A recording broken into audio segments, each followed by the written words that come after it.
ठिकाणी उपस्थित असलेले सर्व खऱ्या अर्थाने आम्हा दोघाला टिकवणारे आज समोर या ठिकाणी बसलेले सर्व शिल्पकार,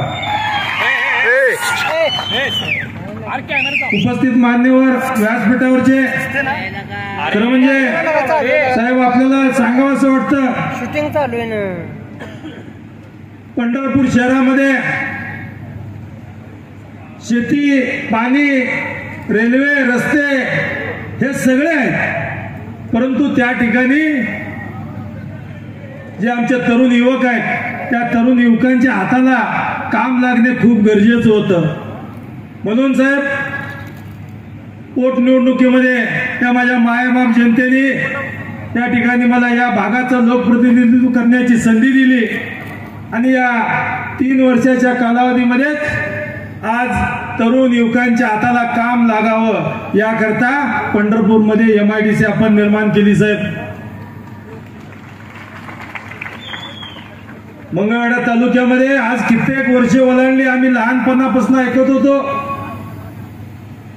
मंगळवेढ्याच्या पाणी प्रश्नावर अनेक उमेदवार या ठिकाणून निवडून गेले, त्या ठिकाणी देशात गेले, देशातलं 2 नंबर पद घेतलं, राज्यात गेले, राज्यातलं 1 नंबर पद घेतलं, परंतु माझ्या या ठिकाणी दक्षिण भागातल्या या तालुक्यातल्या जनतेला जो पाण्याचा प्रश्न आहे हा सोडवण्याचा कधी प्रयत्न केला नाही.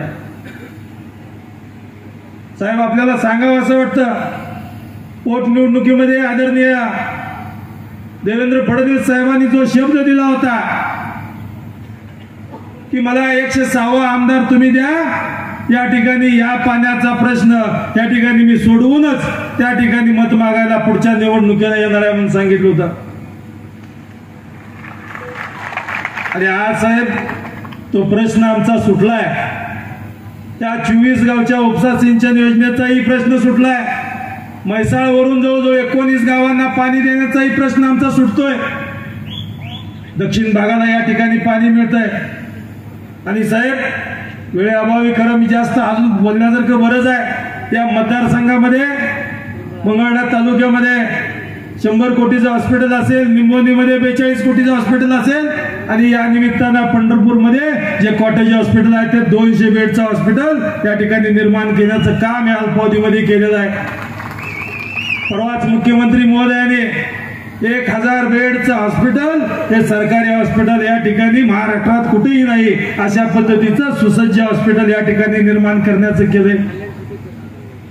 साहेब आज हे बघत असताना बऱ्याचशा गोष्टी आहेत. मला तुम्ही आपण साहेब 10 मिनिटं झालेत, भाषण तर माझं खूप मोठं आहे, परंतु मी आज आपल्याला मागण्याच त्या ठिकाणी करतोय की साहेब आपल्याला आपण सगळे ज्या ठिकाणी या पंढरपूर मंगळवेढ्यामध्ये म्हणजे पंढरपूर मंगळवेढा रस्ता हायवे असेल किंवा ज्या ठिकाणी आता आपण साहेब आला नळदुर्गवरनं, मी त्या ठिकाणी तिथल्या अधिकाऱ्यांना विचारलं होतं किती वेळात येणार आहेत, त्यांनी सांगितलं 40 मिनिटात. पण साहेब आपण असे रोड केले की रोडनं जरी आला असता तुम्ही 35 मिनिटात आला असता. सर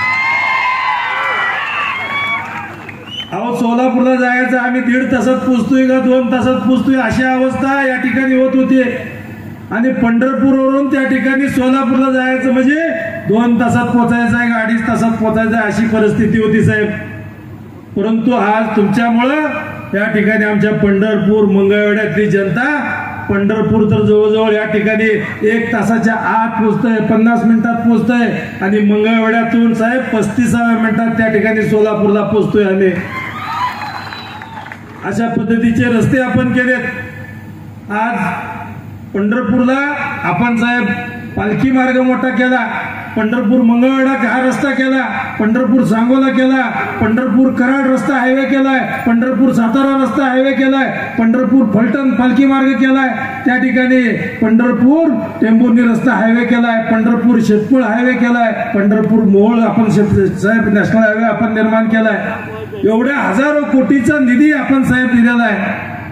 त्यामुळं आज आमच्या पंढरपूरमध्ये ही आज पांडुरंगाची नगरी, जगाचा पालनहार, त्याला आठवड्याला जवळजवळ दर शनिवार रविवारी 3 ते 5 लाख भाविक त्या ठिकाणी येतात. हे खरं म्हणजे आपण केलेल्या रोडची किमी आहे साहेब. आज त्यामुळे आमच्या इथल्या छोटे मोठे व्यापाऱ्यांचा सुद्धा चांगला व्यापार वाढतोय. पण साहेब अडचण अशी आहे की हे सगळे हायवे एवढे आपण 1000 कोटीचे दिलेले आहेत. थोडी आमची एक उणीव आपण जर भरून काढली, हे सगळे हायवे कनेक्टिंग केलं, एक रिंग रोड जर केला तर साहेब परिस्थिती अशी आहे, आता वारीचा पिरियड असतोय आणि मोठ्या ट्रक त्या पंढरपूर शहरामधूनच त्या ठिकाणी पास व्हावं लागते. तर साहेब आपल्याला विनंती आहे की पंढरपूरला पूर्ण अख्खा रिंग रोड हा मंगळवेढा गोपाळपूर हा सगळा जर रिंग रोड केला तर तिथल्या जड वाहनाची कायमस्वरूपी समस्या या निमित्तानं कायम संपेल. या आज ही मागणी करतो साहेब आपल्याला. शिवाय मंगळवेढा आता आपण आलो रत्नागिरी नागपूर हायवे मंगळवेढा शहरामध्ये त्या ठिकाणी आपल्याला एक फॉलोअप केला, पण त्या काम पूर्ण होत होतं. आमच्यातल्या बऱ्याच मंडळींनी त्या ठिकाणी सांगितलं की मंगळवेढा बोराळ रस्ता एक आहे, त्या मंगळवेढा बोराळ रस्त्यावर NH 166 साहेब त्यातलं चेनेज नंबर आहे 324. या 324 चेनेजला त्या ठिकाणी अंडरग्राऊंड जर त्रास केला साहेब, एखादी बैलगाडी, कारण आमच्या सगळ्या शेती त्या बाजूला आहेत, फिरून जर त्या ठिकाणी जर त्या फ्लायओव्हरच्या खालून यायचं म्हणलं तर जवळजवळ 1 किलोमीटर 1.5 किलोमीटर प्रत्येक शेतकरी असेल, कारण आमची सगळी शेतकरी सायकलीवर जातात, मोटरसायकलवर जातात, बैलगाड्या जातात, नांगराला त्या ठिकाणी बैल तिथून जातात, तर हे लांब फिरून जावं लागतंय. त्याच्याऐवजी जर अंडरग्राऊंड पास जर तिथं दिला तर नक्कीच आमच्या सर्व शेतकऱ्यांना तिथल्या 3-4 गावांना चांगल्या पद्धतीचा फायदा होईल. शिवाय आज आपल्याला अजून एक मागणार आहे सर, जो रेल्वे मार्ग आहे, हा रेल्वे मार्ग म्हणजे पंढरपूर मंगळवेढा आणि विजापूर हे जर कनेक्टिंग केलं तर त्या ठिकाणी दौंड वगैरे ज्या येणाऱ्या गाड्या पुणे मुंबईवरून त्या डायरेक्ट विजापूरला कनेक्टिंग होतील आणि हा जवळचा मार्ग होऊ शकतोय. शिवाय दुसरी रेल्वे लाईन अजून एक पाहिजे साहेब, ज्या कोकणातून रेल्वे येतात, ज्या कोकणातून रेल्वे येणार आहेत त्या सांगोल्यापर्यंत येतात आणि सोलापूरला जर जायचं म्हणलं तर पंढरपूर कुर्डुवाडी आणि त्या ठिकाणी परत सोलापूरला फिरून यावं लागतंय. त्याच्याऐवजी जर सांगोला मंगळवेढा डायरेक्ट जर सोलापूर कनेक्टिंग केलं तर हा 100% मार्ग चांगल्या पद्धतीचा मोकळा होईल आणि या ठिकाणी आमच्या शेतकऱ्यांना जो शेतीमाल आहे हा शेतीमाल डायरेक्ट त्या ठिकाणी व्यापारी असतील किंवा परराज्यात असेल किंवा एक्सपोर्ट करता या ठिकाणी येईल. शिवाय साहेब अजून सगळ्यात महत्वाचा विषय, मंगळवेढा उपसा सिंचन 700 कोटीची योजना आहे. या 700 कोटीच्या योजनेला या निमित्तानं साहेब हा खूप मोठा प्रकल्प आहे. हा आपल्या झाला तर आपल्याकडून होईल, मला 100% खात्री आहे की मंगळवेढा उपसा सिंचन आणि म्हैसाळ योजना या 2 योजना या तालुक्यामध्ये चांगल्या कार्यरत आहे. साहेब दुष्काळी भाग आहे, नवीन योजना झालेल्या आहेत, आत्ता पाणी आमच्याकडे आलेलं आहे. तर या योजनामध्ये साहेब आपण ड्रीप इरिगेशन या ठिकाणी RKVI म्हणजे राष्ट्रीय कृषी विकास योजना या अंतर्गत सेंट्रलची योजना, या योजनेअंतर्गत त्या ठिकाणी आता अनुदान राज्य सरकार 80% त्या ठिकाणी ड्रीपला देतंय, त्याचा 20%चा फक्त फरक आहे. हे 20% जर आपण त्या ठिकाणी केंद्र सरकारकडून जर दिले, राज्य सरकारकडून 80%, केंद्राकडून 20%, शिवाय शेततळ 50% त्याला अनुदान राज्य सरकार देतंय, त्याला जर केंद्र सरकारने 50% दिलं आणि सोलर पंपला 90% त्या ठिकाणी जे अनुदान मिळतंय त्याला 10% जर दिलं साहेब केंद्राने, असं म्हणजे ड्रीपला 20%, शेततळ्याला 50% आणि त्या निमित्तानं जे सोलर पंप आहे सोलर पंपाला जर 10% अनुदान दिलं आपण तर साहेब RKVI मध्ये आपण 100% करू शकताय. तर या ठिकाणी हे जर पर्सेंटेज दिलं तर शेतकऱ्यांना free of cost solar pump, शेततळं आणि या निमित्तानं सर्व ड्रीप शेतकऱ्यांच्या शेतात त्या ठिकाणी होईल, जेणेकरून आज पाटानं पाणी जर हे साहेब आम्हाला दिलं तर हे जवळजवळ 17,000 आणि 11,000 जवळजवळ. ठीक आहे. तर साहेब याच्या 4 पटीनं आमचं क्षेत्र सिंचनाखाली येईल. शिवाय मंगळवेढ्यामध्ये महात्मा बसवेश्वरांचं एक तप या निमित्तानं मंगळवेढ्यामध्ये झालेला आहे.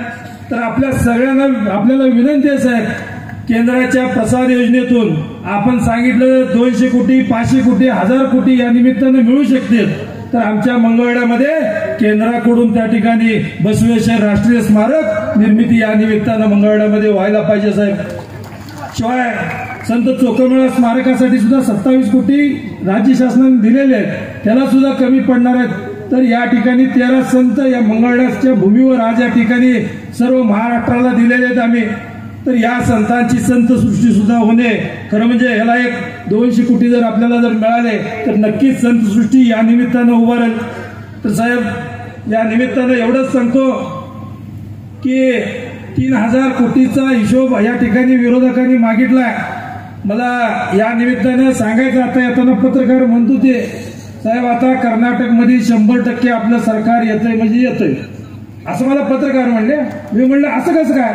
नाही तुम्ही साहेबांच्या कानावर घातलं पाहिजे. मी विचारलं कसं काय? अहो म्हणले पायहूनच ते समोरच्याचा असा आहे.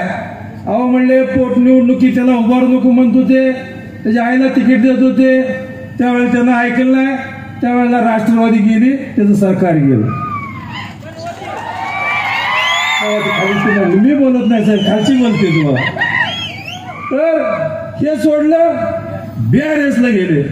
अहो त्या बिचाऱ्याचं 2 वेळा सरकार आलं होतं, 2 टर्म आलं होतं. त्या बिचाऱ्याचं सरकार बी पाडलं आणि त्यालाही पाडलं.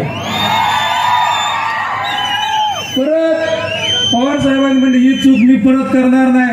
परत पवार साहेबांकडे तिकीट मागायला, पण पवार साहेब म्हणले याला तिकीट द्यायचं नाही. परत काँग्रेसमध्ये, आणि आता उद्या काँग्रेसचे कर्नाटकचे मुख्यमंत्री इथे येणार आहेत म्हणून सांगितलं. त्यामुळे साहेब 23 तारखेनंतर कर्नाटकमध्ये भारतीय जनता पार्टीचं त्या ठिकाणी सरकार 100% येणार आहे एवढं या निमित्तानं सांगतो. आणि 3000 कोटीचा हिशोब या निमित्तानं मला मागितलाय. 3-4 पानं आहेत. मी आता या निमित्तानं सगळं वाचून दाखवतो की आरोग्य विभाग 165 कोटी. बर ठीक आहे. आज या ठिकाणी जवळजवळ 3000 कोटीच्या ऐवजी या ठिकाणी 3769 कोटीचा हिशोब मी आणलेला आहे. त्याला कुठं चेक करायला बघायला तिथं बघू द्या. आणि याच्यामध्ये पंढरपूर MIDC आणि 1000 कोटीचं जे 1000 बेडचं हॉस्पिटल आहे ते यात पकडलेलं नाही. हा फक्त निधी जो या मतदारसंघामध्ये केलेला आहे त्याचा या निधी या निमित्तानं दिलेला आहे. आणि या निमित्तानं मी आज साहेबांचं मनापासून मी आभार मानतो की आज या मागण्या आमच्या मान्य करून या ठिकाणी या पूर्ण कराव्या, या मंगळवेढा पंढरपूर मंगळवेढा जनतेला त्या ठिकाणी न्याय द्यावा. शिवाय साहेब MIDC मध्ये एक आपलं सगळं आहे शेवटचं एक खूप महत्वाचं आहे साहेब, मी विसरलो एकदम. MIDC मध्ये आम्हाला साहेब तुम्ही एखादा शब्द कोणाला जरी टाकला, कुठल्याही उद्योजकाला जगातल्या म्हणतोय मी, या जगातल्या उद्योजकाला टाकला तर आमच्या MIDC मध्ये प्रोजेक्ट येतोय. तर एक 10,000 कुटुंब तुम्ही परवा औरंगाबादला दिलेला आहे साहेब. तर 10,000 कुटुंब चालवण्याचा प्रोजेक्ट आज या ठिकाणी आमच्या MIDC मध्ये द्यावा. या सगळ्या मागण्या करतो. आणि येणाऱ्या 20 तारखेला आपण सगळ्यांनी कमळाच्या चित्रापुढील बटन दाबावं आणि 23 तारखेला गुलाल उधळा ही